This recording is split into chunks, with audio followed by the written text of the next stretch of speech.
Martine. Aujourd'hui, Aujourd'hui, gros sujet ouais, on parle de...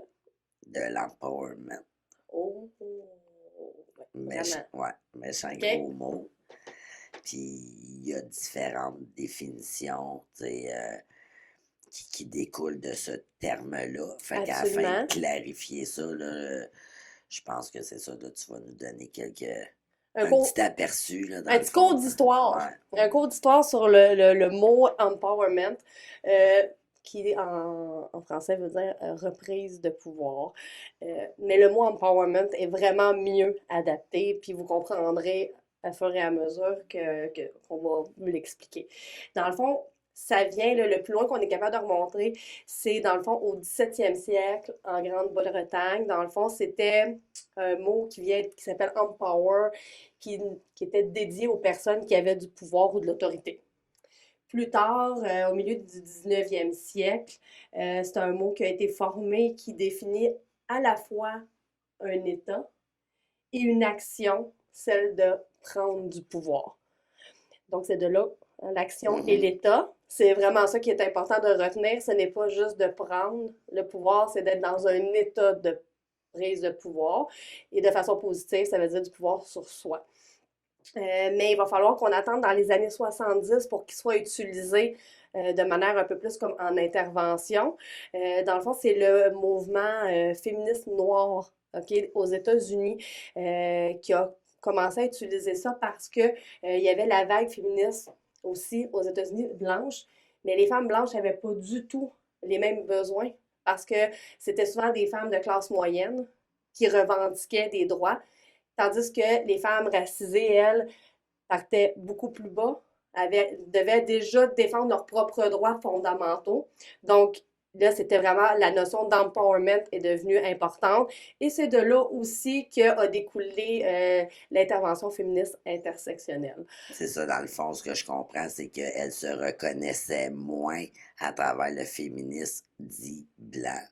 Absolument. Euh, Parce que justement, elle subissait davantage d'inégalités au niveau des droits. C'était moins facile, évidemment, on le sait, on le reconnaît entièrement. Là. Fait que, dans le fond, c'est parti de là pour qu'ils puissent justement adhérer davantage au mouvement féministe, puis se sentir incluses, puis que ce soit des choses qui les interpellent, elles aussi, Puis évidemment. qui leur ressemble aussi, Mhm. dans le sens où est-ce qu'on, tu sais, je veux dire, je vous donnerai pas un grand cours d'histoire, mais dans les années 70 aux États-Unis, au niveau du racisme, ça l'a beaucoup brassé, là. C'est là que, il y a eu des prises de position, puis qu'on a défendu, que les Noirs sont allés défendre leurs droits, puis qu'il y a eu des lois qui ont passé, là, parce que, si on se souvient, les États du Sud, c'était pas beau, même encore aujourd'hui. On entend des échos par rapport à la difficulté de certaines personnes racisées d'être dans ces états-là. Donc, il y a 50 ans. C'est encore pas pire aujourd'hui, même s'il reste encore énormément de travail à Oui, faire. Ouais. exactement, mais c'est ça. Donc, on va Ouais. leur laisser, tu sais, je veux dire, c'est vraiment eux qui ont amené ça. Puis, je pense que ça a fait beaucoup de chemin. Puis, c'est vraiment maintenant, là, dans les dernières années, que c'est des termes qui sont vraiment utilisés dans la reprise de pouvoir d'un individu sur sa vie. Puis pas juste dans le féminisme, mais dans la santé mentale aussi, avec toute la stigmatisation qu'il y a autour de ces personnes-là. Puis le fait qu'on est beaucoup dans le capacitisme avec eux, de penser qu'ils sont plus capables de rien faire parce qu'ils ont un diagnostic X ou Y. OK, super. Fait que dans le fond, ce que j'allais ajouter, c'est que, puis peut-être tu l'as dit, puis je ne l'ai pas entendu, là, si c'est le cas, désolé. Mais c'est ça, c'est ce qui fait en sorte que ça a embarqué davantage dans les dernières années dans ce qu'on appelle l'intersectionnalité du Oui, féminisme. c'est Là, tu ça. sais, Ben, le IFI, là, dans le ouais. fond, l'intervention féministe intersectionnelle, je l'ai nommé, mais tu sais, c'est ça. Fait que là, ça l'a vraiment embarqué dans ça. Puis, c'est ce que ça l'a permis, d'avoir une vue d'ensemble de chaque individu euh, pour vraiment cibler comme il faut ses besoins, puis l'accompagner de façon adéquate en intervention Mhm. et lui permettre d'être le maître de sa propre vie et non pas... C'est exactement où est-ce que je OK. m'alignais. Tu sais, ça a spécifiquement ces deux utilités-là, c'est-à-dire tant nous, dans notre façon d'intervenir, tant pour elles, justement, de reprendre le pouvoir sur leur vie. Fait que c'est génial. Fait que merci pour cet aperçu-là, parce que évidemment, puis nous, ben c'est ça, c'est vraiment dans l'optique de la reprise de pouvoir sur sa vie, sur elle-même, qu'on l'utilise en intervention Et, auprès des victimes de et de violence. comprendre que chaque femme a un parcours différent et elles ne partent pas de la même place. Mhm. Donc, et de là, la différence, c'est qu'on a toute une marche à monter, mais elle n'est pas la même grosseur, elle, pour différentes raisons. Puis c'est ça qu'il faut prendre en ligne de compte dans l'intervention parce qu'on peut pas avoir un plan de Nier ça, match. ouais, On ne peut pas avoir un plan de match pareil pour chaque personne, ça ne fonctionnera jamais. tout à fait. Mais il y a quand même des points qui reviennent, puis là, c'est ce que j'allais nommer, puis inquiétez-vous pas, hein, vous commencez à nous connaître un peu. Euh, donc, ça va être un sujet, justement, d'épisode, là, le féminisme intersectionnel. Donc, il y a plusieurs dimensions, dans le fond, à, à cette notion-là d'empowerment. Donc, la qualité, la première dimension, c'est la qualité de l'accueil reçu. Peu importe, là, c'est comment la personne va se sentir. On en a déjà parlé dans le passé. Dans l'épisode de Oui, victimisation, revictimisation, etc. Là, ouais. être cru, être écouté. Ouais, sans être jugé, c'est C'est ça. la base, là, la première base. Puis c'est aussi d'accepter jusqu'où la personne veut aller. Hein, parce qu'en Pas être intervention, intrusive, là, non, ouais. c'est ça, on pose pas de questions indiscrètes, là. La personne nous raconte ce qu'elle veut raconter. Puis on n'est pas là. On n'est pas là pour savoir l'histoire, là. C'est pas un téléroman, là. C'est pas ça le but. C'est la personne, si elle a besoin de parler, ce qu'elle a besoin de raconter, d'être là, de l'écouter, de la croire. Tout à fait. Fait qu'évidemment, c'est ça. Ça, c'est la première dimension non négligeable. La seconde, c'est la perception de sécurité. Fait que ça veut dire, tu sais, justement, la perception de la victime, à savoir si elle a un sentiment de sécurité ou non. Fait que là, pour donner un exemple, bon, une victime qui quitte pour venir en hébergement, évidemment, dans bien des cas, c'est pour leur sécurité. Mais par la suite, à travers le travail qu'on fait avec elle, c'est de développer justement des filets de sécurité. Fait que de trouver des moyens qui vont justement renforcer sa réelle sécurité ainsi que son sentiment de sécurité. Fait que juste ça, quand tu sens que tu as des outils, des moyens, ben automatiquement, tu te sens davantage plus sûr de Oui. toi-même. Puis, tu sais, ça fait référence à l'épisode sur les scénarios de protection parce que ça en fait partie. Mhm. Parce que ça, c'est ce qu'on. Oui, en soi, la maison d'hébergement, c'est un lieu qui est sécurisé. Donc, ça peut aider la femme, mais C'est temporaire, c'est oui, ça. puis au-delà de ça, cette femme-là n'est pas enfermée dans la maison, là. Elle aura quand même une vie, là. Mhm. Elle peut avoir une vie sociale, elle a peut-être des enfants, elle a peut-être un travail. Fait que, tu sais, au-delà de ça, comment on peut l'accompagner dans la mise en place de moyens concrets qui vont la sécuriser et qui vont être efficaces aussi. Tout à fait. La troisième dimension, c'est le bien-être pendant le séjour. Donc, évidemment, puis là, on parle encore une fois là, en maison d'hébergement. Euh, Fait que ça, c'est au niveau justement de son sentiment. Fait que si elle s'est bien sentie, mais déjà, ça va aider. Tu sais, si elle a été en confiance, qu'elle s'est sentie confortable, qu'elle s'est sentie justement crue, soutenue, entendue, tout ça vont être des éléments pour que justement ça lui apporte du renforcement. J'aimerais ajouter que, tu sais, oui, se sentir bien, mais c'est aussi qu'elle ait l'impression que la maison lui appartient, qu'elle est chez elle. Parce que arriver dans une maison d'hébergement avec d'autres femmes, puis tout ça, ben, il faut réussir à créer un climat. Un accueil chaleureux en Oui, partant, ça commence par ça. puis que la femme se sente bien, oui, dans tout ce que tu as nommé, mais qu'elle s'approprie les lieux, là. Mhm. Parce que c'est ça qui rend les gens en confiance, là. C'est un sentiment d'appartenance un peu, tu sais, mais un sentiment d'être à la bonne place. Fait que donc ça, c'est un travail à faire avec la femme. Donc tout ça revient à la première dimension de la qualité de l'accueil, Mhm. puis de la qualité d'écoute qu'on va offrir à la personne. Effectivement, là, tous les éléments sont interreliés, mais c'est ça, ça les prend, euh, je dirais en totalité ou en très grande majorité, pour justement aider encore plus une victime à reprendre du Oui, pouvoir. Euh, L'autre dimension, c'est la conscientisation.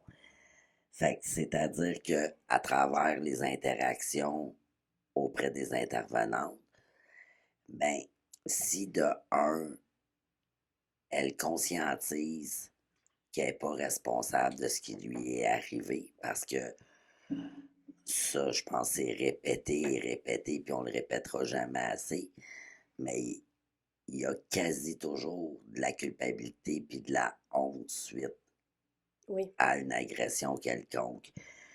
Donc, si on parvient à faire comme conscientiser la femme qu'elle n'est pas responsable de ce qui est survenu, peu importe les raisons, le contexte. oui. Puis pour faire cette conscientisation-là, ben, il faut parler de violence. C'est pas juste en disant c'est pas de ta faute. C'est en Non, parlant de violence, puis c'est en parlant de violence comme étant un problème social. C'est là qu'il faut aller. Il faut expliquer que c'est un grand tableau, là. Puis ce bout-là, tu sais, il faut le faire avec la femme, puis ça se fait pas en 2 secondes, là.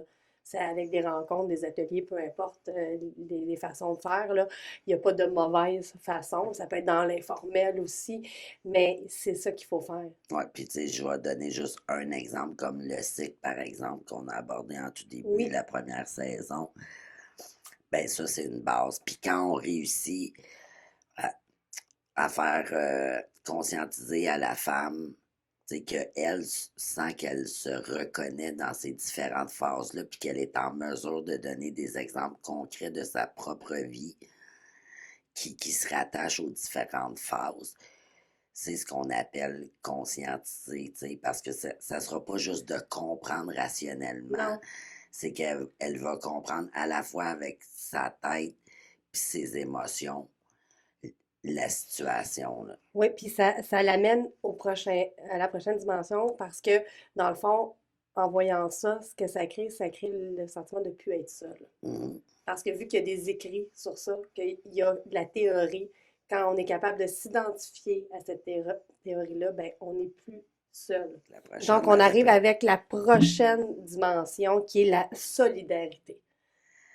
Oui, puis justement, à travers, par exemple, des rencontres de groupe qu'on peut faire, bon, de un, on transmet justement de l'information qui est reliée à cette problématique-là, mais de deux, elles entendent aussi le discours des autres résidentes là, lors de leur passage en hébergement. Fait qu'en plus d'amener justement le sentiment de ne pas être seul à vivre ça, elles reconnaissent les comportements des conjoints des autres femmes Oui, au même titre que son conjoint ou son ex-conjoint à elle, là. Fait que ça fait aussi réaliser davantage que euh, c'est des stratégies qui sont utilisées par les personnes qui ont des comportements violents, puis que ces stratégies-là, on les retrouve, peu importe l'histoire là, de la femme, là. puis ça crée des liens entre ces femmes-là, même si c'est des liens qui sont juste temporaires, le temps de l'hébergement, là, on n'est pas en train de dire qu'ils deviennent toutes des amis, c'est pas ça qu'on Non. dit, mais ça crée des liens, puis c'est là qu'on voit qu'il n'y a plus de barrière entre les femmes, c'est que dans une maison, il y a tout. Il n'y a pas de classe sociale, il n'y a pas de hiérarchie, ils sont toutes au même niveau. Donc là, ça crée une solidarité entre elles parce qu'elles se comprennent. Mhm. Et souvent, ces femmes-là, ça fait longtemps que personne ne les comprend. Donc ça, c'est un élément super important pour la reprise de pouvoir. Tout à fait. Ensuite, une autre dimension, puis c'est l'avant-dernière, c'est la défense de droit. Donc, là, à travers notre travail, qu'est-ce qu'on fait? C'est justement, de les informer de leurs droits, parce qu'il y en a quand même plusieurs qui ignorent des choses. Mhm. Évidemment, on n'est pas des avocats, puis quand on n'a pas l'information, on réfère, tu sais, aux professionnels attitrés à notre Oui, question, là, par absolument. exemple. Là, comme quand c'est des questions légales, ben, à des lignes pour les avocats, exemple, qu'ils peuvent répondre à des questions. Si c'est question de plainte, ça va être les policiers. Si Tout à c'est fait. le droit du logement, ben, La régie, etc. exactement. Là, Ouais, on y va avec les spécialistes. dans leur domaine, c'est ça. Exactement. Fait que nous, à travers, c'est ça, notre travail, ben oui, ça va être d'informer, de référer, mais aussi d'accompagner. Fait que justement, là, tu sais, tu nommes certains endroits, ben on pourrait par exemple accompagner une femme chez l'avocat, au palais de justice, lorsqu'elle va porter plainte si elle décide de le faire. Fait que ça, c'est tous des exemples concrets que elle est comme supportée, puis en même temps, ben, on est là aussi pour lui donner peut-être un petit coup de pouce de plus euh, pour s'assurer que ses droits soient respectés, qu'elle prenne des décisions éclairées, euh, En connaissance de en cause. connaissance de cause, exactement. Puis, tu sais, je pense que le bout qu'il faut quand même préciser, c'est que tout ça se fait de façon différente pour chaque femme. Parce qu'elles n'ont pas les mêmes besoins, on l'a nommé.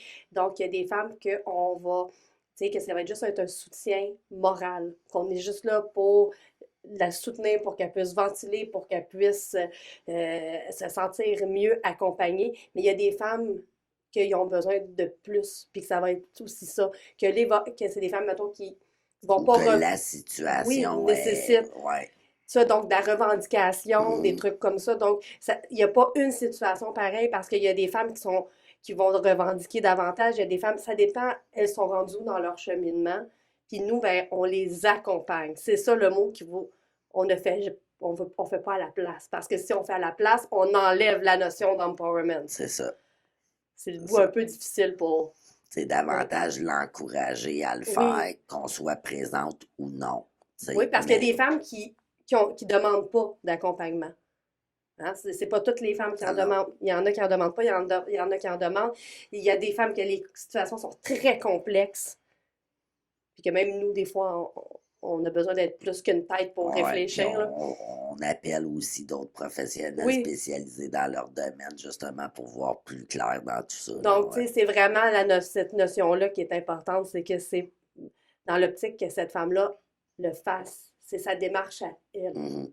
Puis plus des actions comme celle-là vont être faites, plus la femme va avoir de l'information, puis comme on a dit tout à l'heure, conscientiser des choses. Ben, ça se fait quasi là, automatiquement là, que justement de commencer à reprendre confiance en elle, de voir que justement elle a des recours, qu'elle a des droits, qu'elle peut faire quelque chose, tu sais, parce que au départ, il y a souvent, bon, on l'a dit à plusieurs reprises, mais un manque d'estime au niveau de soi, mais aussi parfois un manque de connaissances. Tu sais.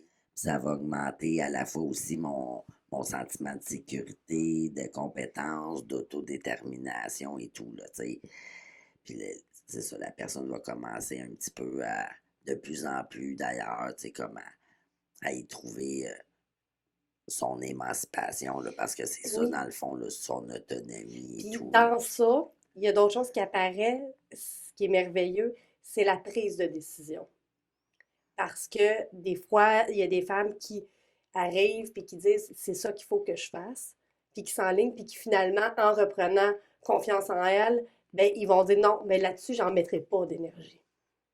je prends ma décision. Et ça, c'est ça l'empowerment. Mhm. C'est de prendre la décision que cette démarche-là, j'ai pas envie de la faire ou ça, c'est pas important pour le moment. Ce qui est important pour moi en ce moment, c'est cette démarche-là, c'est de faire ci, de faire ça. Tout est différent dans nos besoins. Tu sais, il y a des femmes que ils se rendent compte que ce qu'ils veulent, c'est un logement seul, puis ça va être sur ça qu'ils vont se concentrer dès le départ. Puis il y a des femmes qui vont se concentrer sur faire une plainte parce que chaque besoin est différent. Puis c'est plus ils avancent dans leur processus, puis plus ils prennent des décisions. C'est Tout ça. à fait. Puis c'est Puis ça. Puis c'est tout ça qui fait que, c'est comme je disais tout à l'heure, l'estime et tout rehausse. Euh, un autre aspect que j'ai oublié de dire concernant la dimension de solidarité que tu as oui, nommé, Martine, c'est que tout ce processus-là, bon, part souvent de façon individuelle pour potentiellement se diriger vers le collectif. Ce que je veux dire, c'est que une femme, par exemple, qui arrive ici, bon, justement, bon, je répéterai pas ce que j'ai déjà dit, mais qui, c'est ça, qui reprend du pouvoir sur sa vie au fil de son séjour, en étant consciente, justement, de la problématique sociale et tout, en, en percevant concrètement qu'elle a du pouvoir, qu'elle peut changer les choses, qu'elle peut contribuer, ben certaines aussi décident de militer par la suite, euh, justement au niveau de cette cause-là, de notre cause qu'on porte d'ailleurs aussi, toi et moi, là. oui. Donc, euh, donc c'est ça, pour faire changer des lois, tu sais, il y a plein de choses là, qui peuvent être faites là, Oui, pour... puis c'est ça, l'empowerment, c'est individuel, mais c'est collectif hum, aussi. C'est de partir de soi pour le faire pour tout le monde. C'est un peu... Je sais pas si c'est ouais, clair, là, mais en s'émancipant en soi, on a le potentiel de le faire avec les autres, puis d'aller au-delà de ça. Donc, je pense que cette notion-là est super importante. puis ensemble, c'est ça, là, on est On- encore plus forte, là. Exactement. On va plus vite seul, mais ensemble, on va plus loin. Ouais, c'est ça. Je pense que tu tiens ta phrase du même endroit que la mienne. Probablement. Puis la dernière dimension, dans le fond, la septième, c'est l'appréciation générale du séjour, là, dans le fond.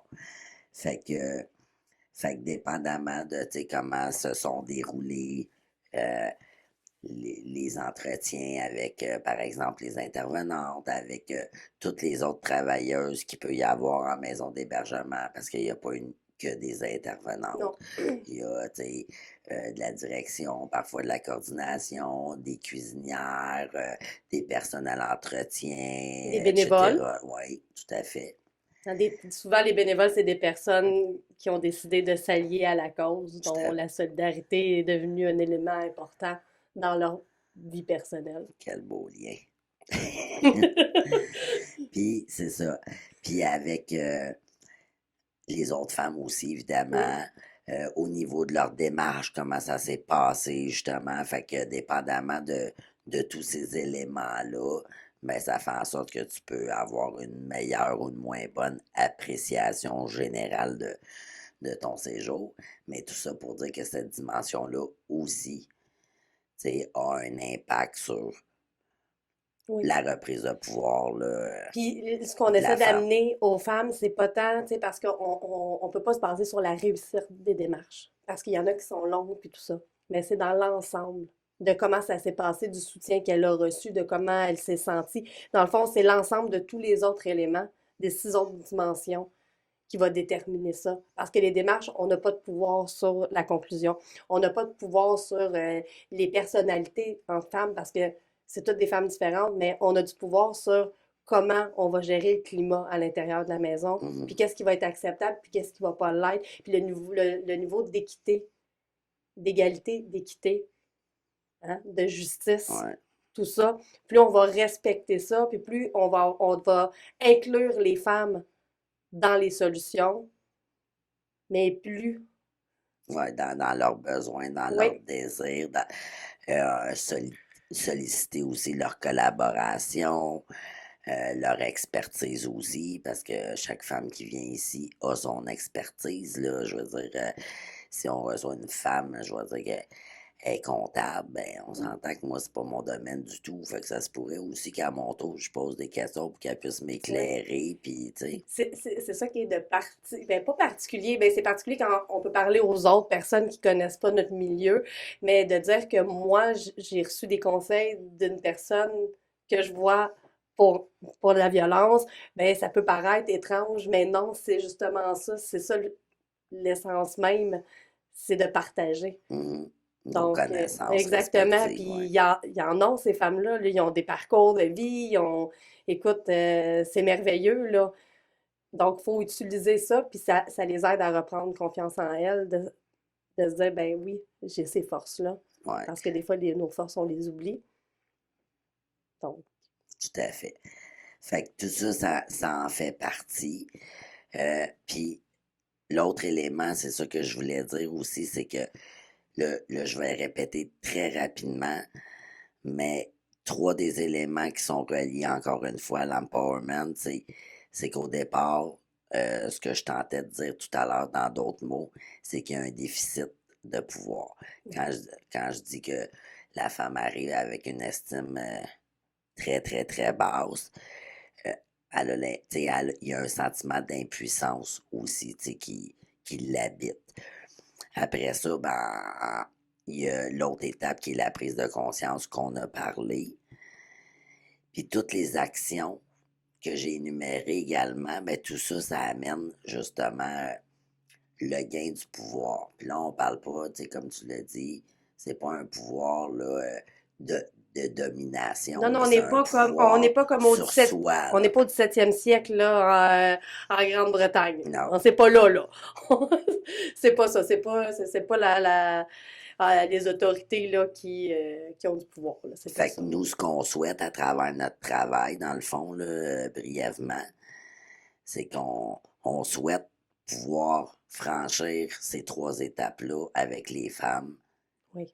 au cours de leur passage, tu sais, dans nos services. Fait que c'est ça. Puis sinon, ben, même si jamais il y a des petites choses qui bug, ils ont les outils Oui. pour s'y référer ensuite, là. Absolument. Puis, tu sais, dans le fond, tu sais, comme je l'ai nommé à peu près 100 fois, je pense, chaque femme est différente, Mhm. puis le parcours de chacune est différent. Puis, c'est à elle. Puis après ça, dans le fond, une fois qu'elle se fait confiance, elle va juste pouvoir avancer à son rythme, puis continuer, puis rayonner, puis être elle, puis c'est tout ce qu'on veut. Ouais. Puis venir, c'est ça, collaborer avec nous si elle le souhaite. Exactement. Sur ce, est-ce qu'il y avait des petits éléments que tu voulais ajouter ou on a pas mal fait le tour? Ben, je pense qu'on a fait le tour. Je pense que c'est maintenant plus clair pour tout le monde ce que c'est l'empowerment. Donc, on vous le souhaite à toutes donc, et à tous, dans le fond, de prendre du pouvoir sur votre vie. Donc, si vous vous sentez impuissant, impuissante, ben, je vous invite à aller ressourcer en dedans de vous, puis à aller parler à des gens, à vous sentir moins seul, à aller chercher de l'aide, du support, puis à prendre des décisions. Ouais. Donc, la semaine prochaine, mystère et boule de gomme. Euh, on compte sur vous pour être présent, présente. Ça va être assurément un bon sujet. Oui, comme d'habitude. Puis en attendant, ben, vous pouvez nous suivre ben, sur tous les réseaux sociaux, Facebook, Twitter, TikTok, Instagram. On vous envoie des petites affaires régulièrement pendant la semaine. Des petits coucous, Des hein. petits coucous, des petits liens aussi par rapport au sujet qu'on vient de traiter pour vous donner davantage d'informations. Puis sinon, ben, si vous n'avez pas tout écouté les épisodes, ben, vous pouvez nous trouver sur YouTube en audiovisuel. Et sinon, si vous êtes du type plus audio, nous sommes disponibles ben, sur Buzzsprout. Ben, j'aime ça dire Buzzsprout. Vous êtes écœurés de m'entendre dire ça, je suis certaine, mais écoute, je peux pas le dire. Moi, oui. Sur Spotify, Apple Podcast, Apple, Amazon, Google, Apple, Google, Google, Apple, Google, Amazon. Google Podcast, Amazon Music. Nous sommes là dans vos oreilles pour votre plus grand bonheur. On Et vous le aime. nôtre également. On Ouais. vous aime. Aimez-nous. Hein? Abonnez-vous. Ouais. Partagez. Allez-y. Hein? On attend que vous. Prenez soin de vous. À la semaine prochaine. Bye.